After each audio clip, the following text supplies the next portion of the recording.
നമസ്കാരം. കനേഡിയൻ താളുകളിലെ സായാഹ്ന വിശേഷങ്ങളിലേക്ക് എല്ലാ കനേഡിയൻ മലയാളികൾക്കും സ്വാഗതം. പിയേഴ്സൺ എയർപോർട്ട് സ്വർണ്ണ കവർച്ച കേസിലെ പ്രധാന പ്രതി കൂടി പിടിയിൽ. കാനഡയുടെ ചരിത്രത്തിലെ ഏറ്റവും വലിയ സ്വർണ്ണ കവർച്ച ആസൂത്രണം ചെയ്യുകയും നടപ്പിലാക്കുകയുമായി സംശയിക്കുന്ന 10 പേരെയും പോലീസ് തിരിച്ചറിഞ്ഞു. പ്രതികൾക്കുമേലെ വാറണ്ട് പുറപ്പെടുവിച്ചതായി പീൽ റീജിയണൽ പോലീസ് അറിയിച്ചു. സംഭവവുമായി ബന്ധപ്പെട്ട ഏറ്റവും പുതിയ അറസ്റ്റാണ് തിങ്കളാഴ്ച പിയേഴ്സൺ ഇന്റർനാഷണൽ എയർപോർട്ടിൽ നടന്നത്.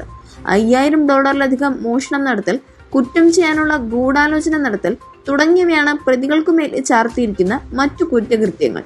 അറസ്റ്റിലാകുമ്പോൾ പ്രധാന പ്രതി ഇന്ത്യയിൽ നിന്നുള്ള വിമാനത്തിൽ എത്തിയിരുന്നതായി പോലീസ് പറയുന്നു. കാർബൺ നികുതി നയം തന്റെ നിലപാട് വ്യക്തമാക്കി ക്രിസ്റ്റ്യ ഫ്രീലാൻഡ്. കാർബൺ നികുതിയെയും കൺസർവേറ്റീവ് എംപിമാരിൽ നിന്നുള്ള ലിബറലുകളുടെ സാമ്പത്തിക പ്രകടനത്തെയും ന്യായീകരിച്ച് ധനമന്ത്രി ക്രിസ്റ്റ്യ ഫ്രീലാൻഡ് വ്യാഴാഴ്ച നടന്ന പാർലമെന്ററി കമ്മിറ്റിയിൽ തന്റെ സർക്കാരിന്റെ ബജറ്റിനെ അനുകൂലിച്ച് സംസാരിച്ചു. കൺസർവേറ്റീവ് എംപി മാർക്ക് കാർണിയെ സംസാരിക്കാൻ ശ്രമിക്കുന്ന ഒരു നീണ്ട ചർച്ചയുടെ ഇടവേളയിലായിരുന്നു ധനമന്ത്രിയുടെ ഈ പ്രസ്താവന. കമ്മിറ്റിയുടെ വിലയേറിയ സമയം രാഷ്ട്രീയ ഊഹാപോഹങ്ങളിൽ ഏർപ്പെടാൻ വേണ്ടിയുള്ളതാണെന്ന അഭിപ്രായത്തെ മാനിക്കുന്നില്ല എന്നും ധനമന്ത്രി അഭിപ്രായപ്പെട്ടു. LCBO സ്റ്റോറുകളിൽ കവർച്ച നടത്തിയ പ്രതിപിടിയിൽ. പ്രവിശ്യയിലുടനീളമുള്ള LCBO സ്റ്റോറുകളിൽ നിന്ന് 45 മോഷണങ്ങളും $88,000 വിലമതിക്കുന്ന വസ്തുക്കളും കവർച്ച നടത്തിയ മിസിസാഗയിൽ നിന്നുള്ള ഒരാൾ ഉൾപ്പെടെ 3 പേരെ പോലീസ് അറസ്റ്റ് ചെയ്തു. York regional police special enforcement ടീമിലെയും LCBOയിലെയും ഉദ്യോഗസ്ഥരുടെ സഹകരണത്തോടെയാണ് മാർച്ച് 25-ന് സംശയാസ്പദമായ സാഹചര്യത്തിൽ പ്രതിയെ മിസിസാഗയിലെ അപ്പാർട്ട്മെന്റ് കോംപ്ലക്സിന്റെ പാർക്കിംഗ് സ്ഥലത്ത് നിന്ന് പോലീസ് അറസ്റ്റ് ചെയ്തത്. അറസ്റ്റിനിടെ ഇയാൾ ഒരു ഉദ്യോഗസ്ഥനെ മർദ്ദിക്കുകയും വാഹനത്തിൽ രക്ഷപ്പെടാൻ ശ്രമിക്കുകയും ചെയ്തു. 2 കൂട്ടുപ്രതികളെയും കൂടി പോലീസ് ഇതിനോടകം കസ്റ്റഡിയിലെടുത്തിട്ടുണ്ട്. LTC നിയമത്തിന്റെ ഭാഗമായി വൻതോതിൽ ആശുപത്രി ബില്ലടയ്ക്കാൻ നിർബന്ധിതരായി ഓന്റാരിയോയിലെ ഒരു കുടുംബം.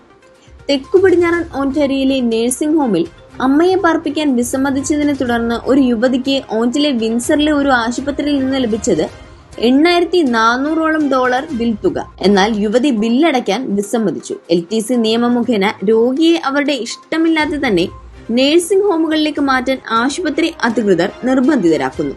തുടർന്ന് രോഗികൾ നീങ്ങിയില്ലെങ്കിൽ അവർ ആശുപത്രിയിൽ തുടരുന്ന സാഹചര്യത്തിൽ പ്രതിദിനം $400 നൽകണമെന്നാണ് ആശുപത്രി അധികൃതരുടെ നിർദ്ദേശം. മാർച്ച് കൂടി 21 ദിവസത്തേക്കാണ് കുടുംബത്തിന് ബിൽ തുക ലഭിച്ചത്.